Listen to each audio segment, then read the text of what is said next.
Pasta 2, Capítulo 2. Ordens locais, caos global. As coisas são ordenadas se elas se comportam como você espera, ou seja, você pode não levá-las em conta quando planeja suas ações. Essa é a principal atração da ordem, segurança que vem da capacidade de prever, com pequeno ou nenhum erro, quais serão os resultados de suas ações. Você pode prosseguir, seja lá o que for, concentrando-se no que você mesma precisa fazer, sem temer nenhuma surpresa, nenhum obstáculo que você não tenha sido capaz de, com um esforço módico, antecipar e assim incluir em seus cálculos. Em resumo, as coisas estão em ordem se você não precisa se preocupar com a ordem das coisas. As coisas estão em ordem se você não pensar ou não sentir a necessidade de pensar na ordem como um problema, muito menos como uma tarefa. E uma vez que você começa a pensar na ordem, isso é sinal de que algo em algum lugar está fora de ordem, de que as coisas estão escapando de suas mãos e por isso você deve tomar alguma atitude para colocá-las outra vez na linha. Quando você começa a pensar na ordem, descobre que está sentindo falta de uma distribuição de probabilidades clara e legível. Haveria ordem se não fosse possível que tudo acontecesse ou, pelo menos, que tudo pudesse acontecer com igual probabilidade. Se alguns eventos tivessem que acontecer, alguns outros seriam prováveis e ainda haveria aqueles muito improváveis, e todo o resto estaria completamente fora de questão. Como este não é o caso, e em vez disso, pelo que podemos dizer, existe uma chance de 50% de que qualquer evento aconteça, é possível afirmar que o caos está presente.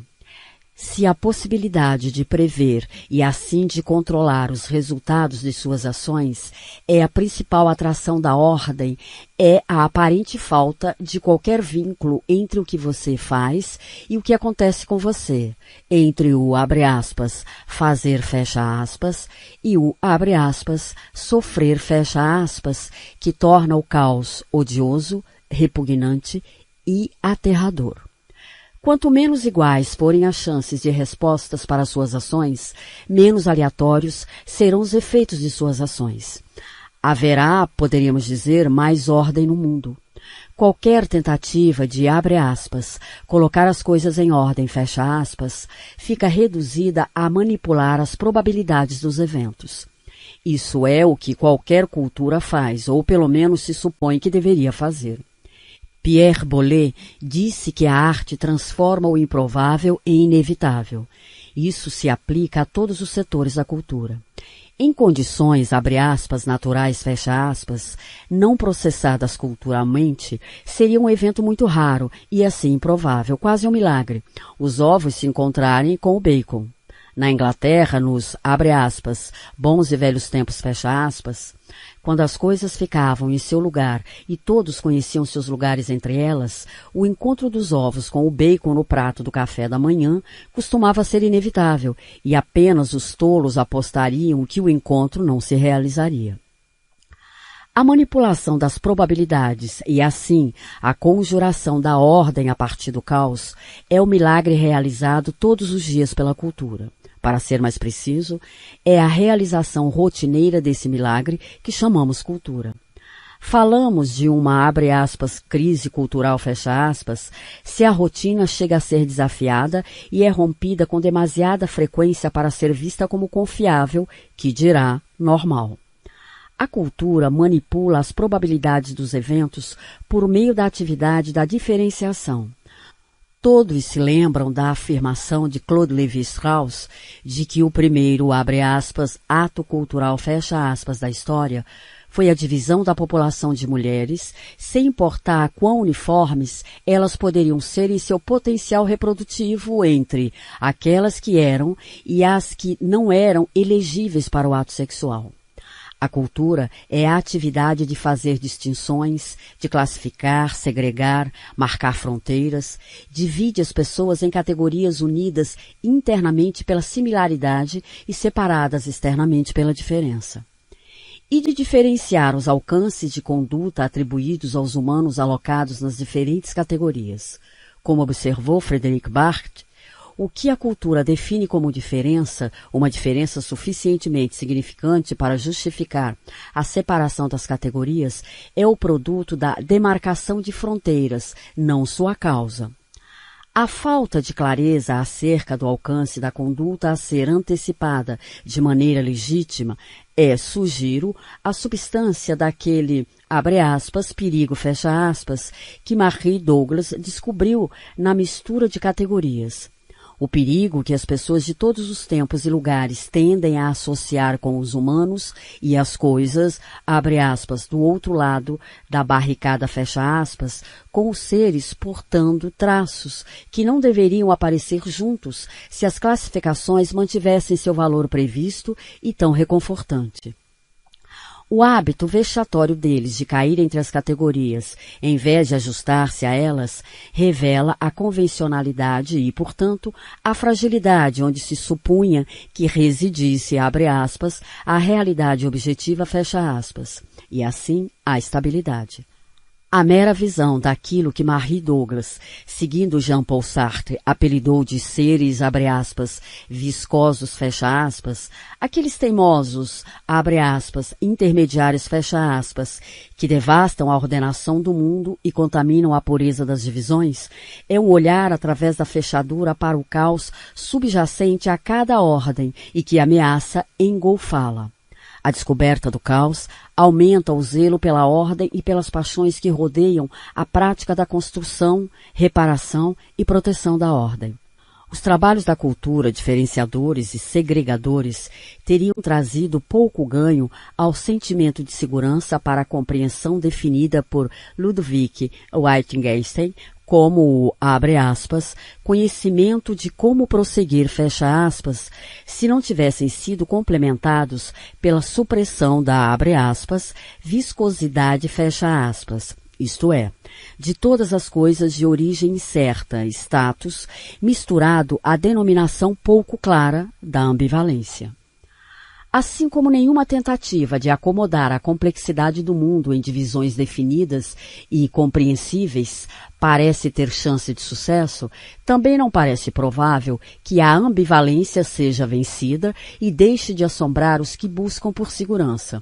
Pelo contrário, quanto mais intenso é o desejo por ordem e mais frenéticos são os esforços para instaurá-la, maior será o volume de restos ambivalentes e mais profunda a ansiedade que eles irão gerar. Existe pouca chance de que a construção da ordem chegue algum dia ao fim, sendo uma preocupação autoimpulsionada e autointensificadora que ricocheteia em uma atividade autodestrutiva. Por causa de suas conexões insípidas, porém íntimas, com o estado de incerteza, a, abre aspas, impureza, fecha aspas, das classificações, a nebulosidade e a porosidade das fronteiras são fontes constantes de medo e agressividade inseparáveis dos esforços de criar e manter a ordem. Não é, contudo, a única fonte de conflito. Michel Courget revelou outra em seu estudo elucidativo do, abre aspas, fenômeno burocrático, fecha aspas. Esta outra fonte é o uso da ausência de ordem, do caos, como principal arma do poder em sua aposta pela dominação. A estratégia na luta pelo poder é fazer de si mesmo a variável desconhecida nos cálculos das outras pessoas, ao mesmo tempo que se nega um papel similar a esses outros em seus próprios cálculos.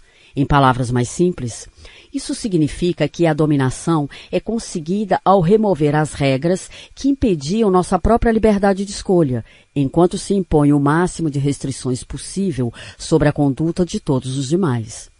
Quanto maior a minha margem de manobra, maior o meu poder. Quanto menos liberdade de escolha tenho, mais fracas são minhas chances na luta pelo poder. A, abre aspas, ordem, fecha aspas, emerge dessa análise como um conceito agonista e, abre aspas, essencialmente contestado, fecha aspas.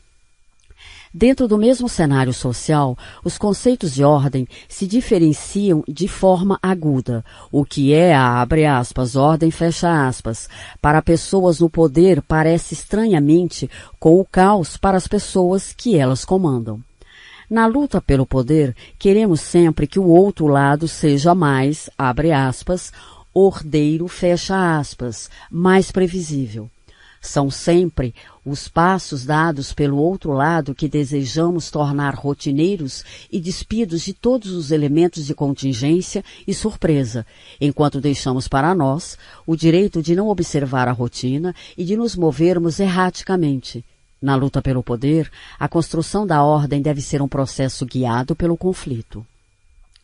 A descoberta de Crozier, feita no contexto do que poderíamos chamar de, abre aspas, sistemas fechados, fecha aspas, de instituições burocráticas, revela sua total importância, abre parênteses, e, à época desse estudo, não antecipada, fecha parênteses, nas condições em geral descritas sob a rubrica de, abre aspas, globalização, fecha aspas.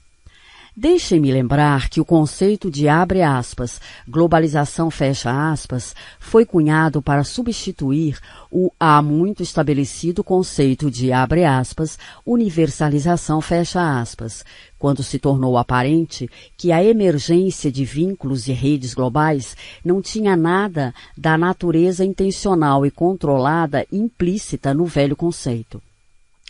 A, abre aspas, globalização fecha aspas, indica os processos vistos como autoimpulsionados, espontâneos e erráticos, sem ninguém sentado à mesa de controle ou planejando, muito menos, se encarregando dos resultados finais.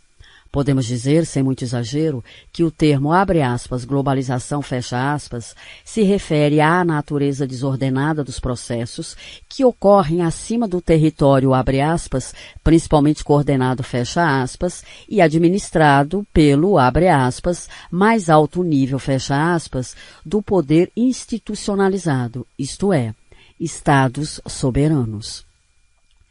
Nesse estudo perspicaz sobre a, abre aspas, nova desordem mundial, fecha aspas, Ken Jowett observou a morte do, abre aspas, discurso de Josué, fecha aspas, que aberta ou tacitamente assumiu um universo obediente às leis essencialmente determinado e pré-ordenado, e sua substituição pelo, abre aspas, discurso de Gênesis, fecha aspas, que, ao invés disso, molda o mundo como um lugar de instabilidade, mudanças desprovidas de direção consistente, espontaneidade e experimentação perpétua com resultados incertos e imprevisíveis. Em resumo, como o próprio oposto da imagem da ordem.